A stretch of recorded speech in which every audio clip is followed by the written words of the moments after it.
বিসমিল্লাহির রহমানির রহিম। আজ ঐতিহাসিক ৭ই মার্চ, বাঙালি জাতির জীবনে এক অবিস্মরণীয় অলঙ্ঘনীয় দিন। ৭ই মার্চের চেতনা অবিনশ্বর। আমাদের মহান নেতা জাতির পিতা বঙ্গবন্ধু শেখ মুজিবুর রহমান 1971 সালে ৭ই মার্চ ঐতিহাসিক রেসকোর্স ময়দানে, বর্তমানে শহীদ সোহরাওয়ার্দী উদ্যান, এখানে দাঁড়িয়ে বজ্রকণ্ঠে একটি মহাকাব্য রচনা করেছিলেন। সেই মহাকাব্য ধারণ করেছিল হাজার বছরের পরাধীনতার শৃঙ্খল ভেঙে বাঙালি জাতির মুক্তির বার্তা। ওই দিনই বাঙালি জাতির মহানায়ক দ্বিধাহীন চিত্তে ঘোষণা দিয়েছিলেন, এবারের সংগ্রাম আমাদের মুক্তির সংগ্রাম, এবারের সংগ্রাম স্বাধীনতার সংগ্রাম। বঙ্গবন্ধু শেখ মুজিবের দরাজ কণ্ঠে উচ্চারিত হয়েছিল বাঙালির হৃদয় থেকে হৃদয় অনুরণিত শব্দমালা। স্বাধীনতার আকাঙ্ক্ষায় সমগ্র বাঙালি জাতি এক সূত্রে গাঁথা সেই মহাকাব্যের শ্রেষ্ঠ পংক্তি আর দাবায় রাখতে পারবা না। সুতরাং ৭ই মার্চ সামনে রেখে এই মহেন্দ্রক্ষণে আমি গভীর শ্রদ্ধায় প্রথমেই স্মরণ করছি সর্বকালের সর্বশ্রেষ্ঠ বাঙালি জাতির পিতা বঙ্গবন্ধু শেখ মুজিবুর রহমানকে। কৃতজ্ঞ চিত্তে স্মরণ করছি জাতীয় চার নেতা, মহান মুক্তিযুদ্ধে ৩০ লাখ শহীদ ও ২ লাখ সম্ভ্রমহারা মা বোন এবং অগণিত বীর মুক্তিযোদ্ধাকে, যাদের মহান আত্মত্যাগের মধ্য দিয়ে আমরা অর্জন করেছি স্বাধীন সার্বভৌম বাংলাদেশ, এনেছে বিজয় ছিনিয়ে। বঙ্গবন্ধু শেখ মুজিব এবং বাংলাদেশ একই সূত্রে গাঁথা। পূর্ব বাংলার মানুষের ন্যায্য অধিকার আদায় এবং পৃথিবীর মানচিত্রে তাদের জন্য একটি স্বাধীন ভূখণ্ড প্রতিষ্ঠার লক্ষ্য নিয়েই জাতির পিতা শেখ মুজিব পাকিস্তানিদের বিরুদ্ধে দীর্ঘ ২৪ বছর লড়াই সংগ্রাম করেছেন, জেল জুলুম অত্যাচার সহ্য করেছেন এবং সকল আন্দোলনের নেতৃত্ব দিয়েছেন।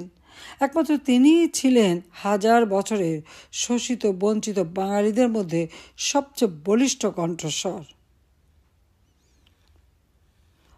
বঙ্গবন্ধু শেখ মুজিবের নেতৃত্বে আওয়ামী লীগ 1970 সালের নির্বাচনে একক সংখ্যাগরিষ্ঠতা লাভ করে, কিন্তু পাকিস্তানি শাসকরা আওয়ামী লীগের হাতে দেশ পরিচালনার দায়িত্ব অর্পণ না করে নানা ধরনের টালবাহানা শুরু করে। বঙ্গবন্ধু শেখ মুজিব বাংলাদেশের সর্বস্তরের মানুষকে নিয়ে পাকিস্তানি শাসকদের বিরুদ্ধে অসহযোগ আন্দোলনের ডাক দেন। ৭ই মার্চ ভাষণ আমাদের মহান স্বাধীনতা অর্জনের অমর বাণী। 1971 সালে মহান মুক্তিযুদ্ধ চলাকালীন এই অমর বাণী প্রতিটি মুক্তিযোদ্ধাকে প্রেরণা জুগিয়েছিল। জাতির পিতা বঙ্গবন্ধু শেখ মুজিবুর রহমান বীর বাঙালিদের অবশ্যম্ভাবী বিজয়কে উৎকীর্ণ করেন তার ভাষণের শেষ দুটি শব্দে, জয় বাংলা স্লোগানে। রাজনীতির কালোজয়ী মহাকবি বঙ্গবন্ধু শেখ মুজিব এই ভাষণের মাধ্যমে দেশের শাসনভার জনগণের হাতেই তুলে দেন। ক্ষমতাকে কী করে নিয়ন্ত্রিতভাবে সকলের কল্যাণে ব্যবহার করতে হয় তাও বুঝিয়ে দেন, শিখিয়ে দেন আত্মরক্ষামূলক কিংবা প্রতিরোধক সমরনীতি, যুদ্ধকালীন সরকার ব্যবস্থা এবং অর্থনীতি।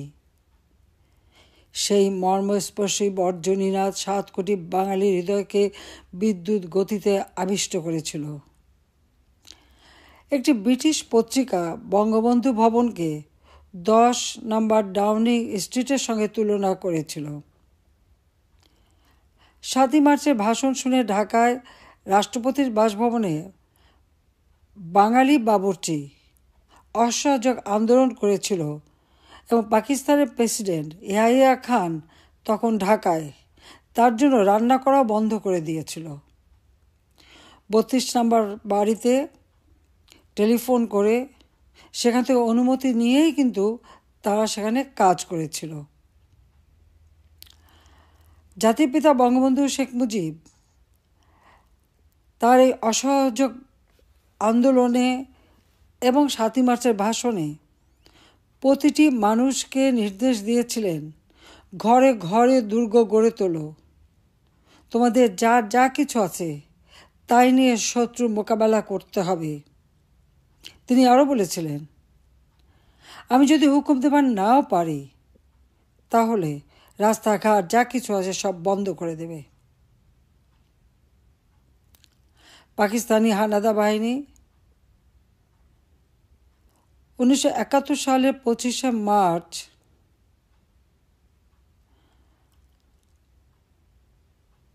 নিরস্ত্র বাঙালির উপর সশস্ত্র হামলা চালায়। কারণ জাতির পিতার নির্দেশেই এদেশের মানুষ ইয়াহিয়ার শাসনকে অগ্রাহ্য করে। মিলিটারি ডিক্টেটর ইয়াহিয়ার সকল কর্তৃত্ব বাঙালির উপর থেকে একেবারে তিরোহিত হয়ে যায়। বঙ্গবন্ধু শেখ মুজিব ওই 32 নম্বর বাড়ি থেকে যে যে নির্দেশ দিতেন, বাঙালি জাতি অক্ষরে অক্ষরে তা পালন করত। তাই 25শে মার্চ যখন গণহত্যা শুরু করে, এরপরই সেই রাতে অর্থাৎ 26শে মার্চের প্রথম প্রহরে জাতির পিতা বঙ্গবন্ধু শেখ মুজিব আনুষ্ঠানিকভাবে স্বাধীনতার ঘোষণা করেন। এরপরই তাকে গ্রেপ্তার করে নিয়ে যাওয়া হয়। কিন্তু বাংলার দামাল ছেলেরা যার যা কিছু আছে তাই নিয়ে যুদ্ধে ঝাঁপিয়ে পড়ে এবং পাকিস্তানি হানাদার বাহিনীকে বাংলার মাটিতে পরাস্ত করে 16ই ডিসেম্বর 1971 সালে স্বাধীনতার লাল সূর্য ছিনিয়ে আনে। বাংলাদেশের প্রথম রাষ্ট্রপতি বঙ্গবন্ধু শেখ মুজিব পাকিস্তানের বন্দিদশা থেকে মুক্তি পেয়ে 1972 সালের 10 জানুয়ারি তার স্বদেশ ভূমি প্রিয় বাংলাদেশে ফিরে আসেন। তাঁর স্বপ্নের স্বাধীন বাংলাদেশ পুনর্গঠনে আত্মনিয়োগ করেন। একটা যুদ্ধ বিধ্বস্ত দেশ শূন্য হাতে যাত্রা শুরু করে মাত্র 3.5 বছরেই তিনি বাংলাদেশকে স্বল্পোন্নত দেশে উন্নীত করেন। আমাদের দুর্ভাগ্য, 1975 সালের 15ই আগস্ট জাতির পিতা বঙ্গবন্ধু শেখ মুজিবুর রহমানকে সপরিবারে নির্মমভাবে হত্যা করে। শুধুমাত্র বঙ্গবন্ধু শেখ মুজিবকে না, একই সাথে আমার মা, আমার 3 ভাই, ভ্রাতৃবধূ সহ পরিবারের 18 জন মানুষকে নির্মমভাবে হত্যা করে। এবং এই হত্যার মধ্য দিয়ে 1971 সালে যে শক্তিকে বাঙালিরা পরাজিত করেছিল এবং এদেশের যারা পাকিস্তানি হানাদার বাহিনীর দোসর ছিল, আল বদর, আল শামস রাজাকার বাহিনী গড়ে তুলে এদেশের মানুষকে গণহত্যা, ধর্ষণ, নির্যাতন, অগ্নিসংযোগ করে স্বাধীনতার প্রতিটি ক্ষেত্রে প্রতিবন্ধকতা সৃষ্টি করেছিল, তারাই যেন পরাজয়ের প্রতিশোধ নেয়। শুধু তাই না, 15ই আগস্ট জাতির পিতাকে হত্যার পর বাংলাদেশে হত্যা, কুষড়যন্ত্রের রাজনীতি শুরু হয়। 7ই মার্চের ভাষণ নিষিদ্ধ করা হয়। জয় বাংলা স্লোগান নিষিদ্ধ করা হয় এবং আমাদের স্বাধীনতার ইতিহাস এবং ভাষা আন্দোলনের ইতিহাস থেকে বঙ্গবন্ধু শেখ মুজিবের নাম মুছে দিতে উদ্যত হয়। তবে বাংলাদেশের মানুষ কিন্তু থেমে থাকেনি। জীবনের ঝুঁকি নিয়েও ওই 7ই মার্চের ভাষণ প্রতি বছর তারা বাজাতে শুরু করে। 1996 সালে দীর্ঘ 21 বছর পর আওয়ামী লীগ রাষ্ট্র পরিচালনার দায়িত্ব গ্রহণ করে জনগণের ভোটে নির্বাচিত হয়ে। গণতান্ত্রিক অধিকার ক্যান্টনমেন্ট থেকে জনগণের হাতে ফিরিয়ে দেয়।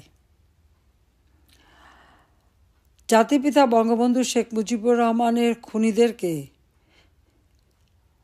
অবৈধভাবে ক্ষমতা দখলকারী মিলিটারি ডিক্টেটর জিয়াউর রহমান দায় মুক্তি অধ্যাদেশ দিয়েছিল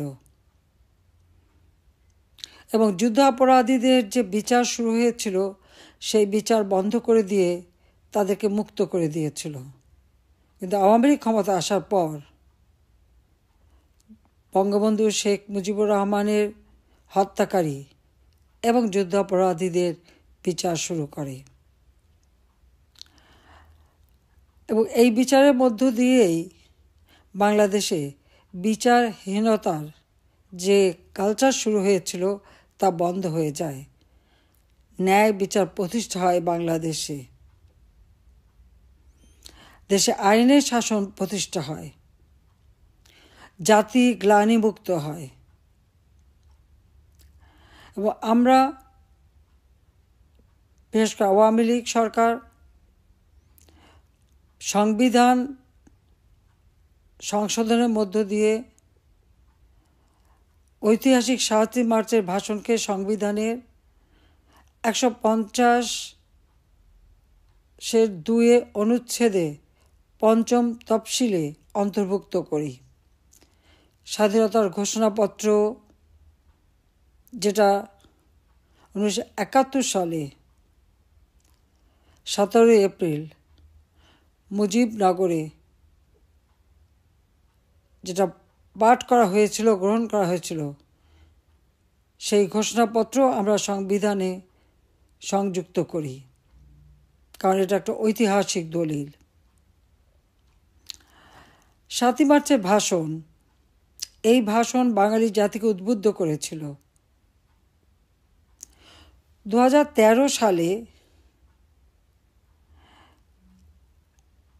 একজন আন্তর্জাতিক খ্যাতিসম্পন্ন সাংবাদিক এবং দার্শনিক জ্যাকব এফ ফিল্ড বিশ্বের বিভিন্ন ভাষণ নিয়ে গবেষণা করে।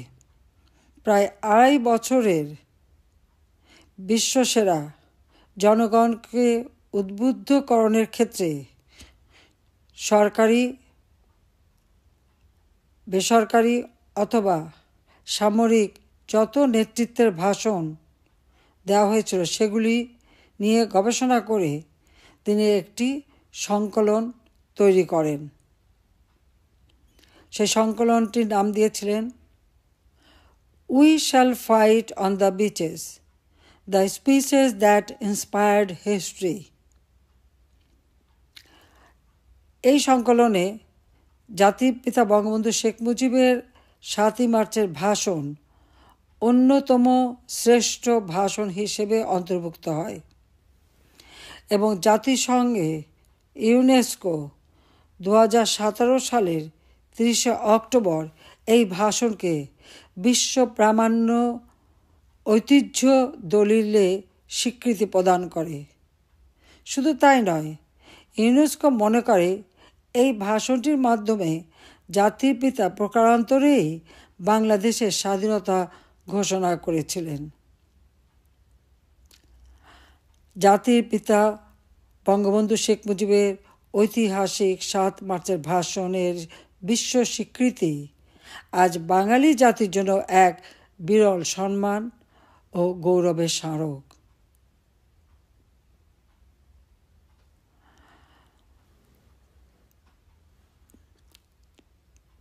জয় বাংলা স্লোগান আমাদের উচ্চ আদালত হাইকোর্টের রায়ের উপর ভিত্তি করেই মন্ত্রিপরিষদ বিভাগ এই স্লোগানকে জাতীয় স্লোগান হিসেবে ঘোষণা করে। অত্যন্ত দুঃখের বিষয়, আওয়ামী লীগ দ্বিতীয়বার ২০০৯ সালে সরকার গঠন করার পর বাংলাদেশের জনগণের আর্থসামাজিক উন্নতি করে বাংলাদেশকে উন্নয়নশীল দেশের মর্যাদায় অধিষ্ঠিত করে। 2020 সালে জাতির পিতার জন্মশতবার্ষিকী এবং 2021 সালে স্বাধীনতার সুবর্ণ জয়ন্তী যখন আমরা উদযাপন করেছি, ঠিক সেই সময় আমরা এই স্বীকৃতিটা পাই। কিন্তু অত্যন্ত দুঃখের বিষয়, 2024 সালে নির্বাচনে আওয়ামী লীগ আবারও সরকার গঠন করে, কিন্তু তখনই এক বিশাল চক্রান্ত শুরু হয়েছিল। আওয়ামী লীগ যখনই ক্ষমতা এসেছে, আওয়ামী লীগের বিরুদ্ধে সবসময় একটা চক্রান্ত চলেছে। আর এই চক্রান্তের মধ্য দিয়েই আজ বাংলাদেশে অবৈধ দখলদার ফ্যাসিস্ট ইউনূস বাহিনীও দেশবিরোধী ও স্বাধীনতা বিরোধী পাকিস্তানি ভাবধারায় পরিপুষ্ট গোষ্ঠীকে প্রত্যক্ষভাবে মদত দিচ্ছে। সংবিধান লঙ্ঘন করে অবৈধভাবে ক্ষমতা দখল করে বাংলাদেশের গৌরবের ইতিহাস, বিজয়ের ইতিহাস, স্বাধীনতার ইতিহাস একে একে মুছে ফেলার চেষ্টা করা হচ্ছে। এমনকি জাতির পিতা বঙ্গবন্ধু শেখ মুজিবুর রহমানের যে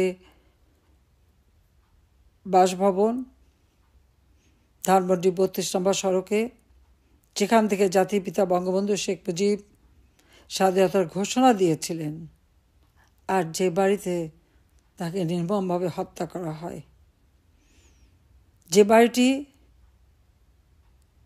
উত্তরাধিকার সূত্রে আমি আর রেহানা পেয়েছিলাম, আমরা তা বঙ্গবন্ধু স্মৃতি জাদুঘর হিসেবে প্রতিষ্ঠিত করি এবং বঙ্গবন্ধু মেমোরিয়াল ট্রাস্টের হাতে অর্পণ করে দিই। জনগণের সম্পত্তি জনগণের হাতে ফিরিয়ে দিই। কিন্তু আজকে আমরা দেখি অবৈধভাবে রাষ্ট্র ক্ষমতা দখলের পর এই অশুভ শক্তি রাষ্ট্রের সকল পর্যায় থেকে মহান মুক্তিযুদ্ধ ও জাতির পিতা বঙ্গবন্ধু শেখ মুজিবুর রহমানের স্মৃতিচিহ্ন মুছে ফেলে দিচ্ছে একের পর এক। কোনো কোনো জায়গায় বঙ্গবন্ধু শেখ মুজিবের নামের পরিবর্তে কুখ্যাত স্বাধীনতা বিরোধীদের নাম বসিয়েছে। এমনকি সেই ঐতিহাসিক ভাষণ, যে ভাষণ আন্তর্জাতিক স্বীকৃতি পেয়েছে, সেই ভাষণও রাষ্ট্রাচারের সকল অংশ থেকে বাদ দেওয়া হয়েছে। যে জয় বাংলা স্লোগান দিয়ে মহান মুক্তিযুদ্ধে মুক্তিযোদ্ধারা বুকের তাজা রক্ত ঢেলে দিয়ে স্বাধীনতা এনে দিয়েছে, সেই জয় বাংলা স্লোগানও আজকে বাতিল করা হয়েছে। এই অবৈধ দখলদার ফ্যাসিস্ট ইউনূস গং পরিকল্পিতভাবে বাঙালি জাতির গৌরবোজ্জ্বল অর্জনসমূহকে ধূলিসাৎ করার অপতৎপরতায় লিপ্ত। মহান মুক্তিযুদ্ধের মাধ্যমে অর্জিত বাঙালির হাজার বছরে কাঙ্ক্ষিত স্বাধীনতা ও সার্বভৌমত্ব অক্ষুণ্ণ রাখতে এবং আমাদের প্রাণপ্রিয় মাতৃভূমিকে ধ্বংসের হাত থেকে রক্ষা করতে এই দেশবিরোধী ও জনগণ বিরোধী অপশক্তির বিরুদ্ধে গণশক্তির জাগরণ আশু প্রয়োজন। মহান মুক্তিযুদ্ধের চেতনায় উদ্ভাসিত এই জনগণের শক্তিকেই আমাদেরকে আরও সুসংহত করতে হবে, কারণ এদেশের প্রতিটি অর্জনের ক্ষেত্রে জনগণের শক্তি হচ্ছে সবথেকে বড় শক্তি।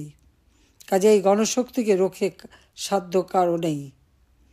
উন্নত, সমৃদ্ধ, শান্তিপূর্ণ ও নিরাপদ বাংলাদেশ বিনির্মাণে এই অপশক্তিকে অবশ্যই বাংলার মাটি থেকে দূর করতে হবে। আমি মনে করি সমগ্র জাতি ঐক্যবদ্ধ হয়েই আমরা আজকে বাংলাদেশকে যে আর্থসামাজিকভাবে ধ্বংসের কিনারায় নিয়ে যাওয়া হয়েছে, দেশের মানুষের জীবন যে না বিশ্বাস উঠেছে, দ্রব্যমূল্যের ঊর্ধ্বগতি, বিচারহীনতা, মানুষের জীবনের নিরাপত্তা, ঘরে বাইরে সর্বক্ষেত্রেই যেটা অস্বাভাবিক পরিস্থিতির সৃষ্টি করেছে, এখান থেকে বাঙালি জাতিকে মুক্ত করতে হবে। বাঙালি জাতির জীবনের শান্তি নিরাপত্তা ফিরিয়ে আনতে হবে। অর্থনৈতিক, রাজনৈতিক, সামাজিক ও সাংস্কৃতিক মুক্তির মধ্য দিয়ে বাঙালি জাতির হাজার বছরের ইতিহাস ও ঐতিহ্যকে আরও সমুন্নত করতে হবে। আমি বিশ্বাস করি জয় বাংলা স্লোগান এবং জাতিপিতা বঙ্গবন্ধু শেখ মুজিবুর রহমান এর 7ই মার্চের ভাষণ যুগে যুগে বাঙালিদের বিশ্বের বুকে আত্মমর্যাদার সাথে মাথা উঁচু করে চলতে এবং মা ও মাতৃভূমির পক্ষে লড়াই সংগ্রামে অনুপ্রেরণা যোগাবে।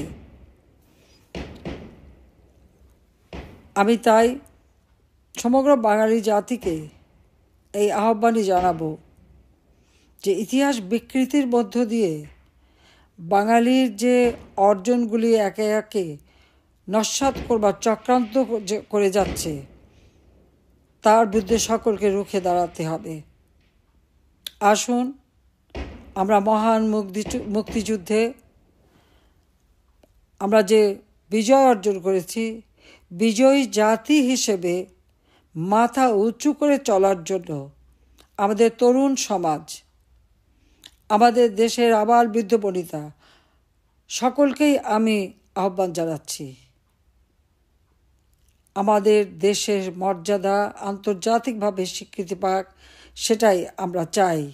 যে সম্মান আমরা অর্জন করেছিলাম, যা আজকে এই অপশক্তির হাতে ধূলিসাৎ হয়ে গেছে, সেই বিজয়ের গৌরব আবার আমরা ইনশাল্লাহ ফিরিয়ে আনব। তার জন্য আমি জনগণের শক্তিকেই বিশ্বাস করি, আর জনগণের মর্যাদা রক্ষা করাই আমার একমাত্র কর্তব্য। তাই আপনাদের সহযোগিতা কামনা করি। সবাই ঐক্যবদ্ধ হন, অপশক্তির বিরুদ্ধে রুখে দাঁড়ান।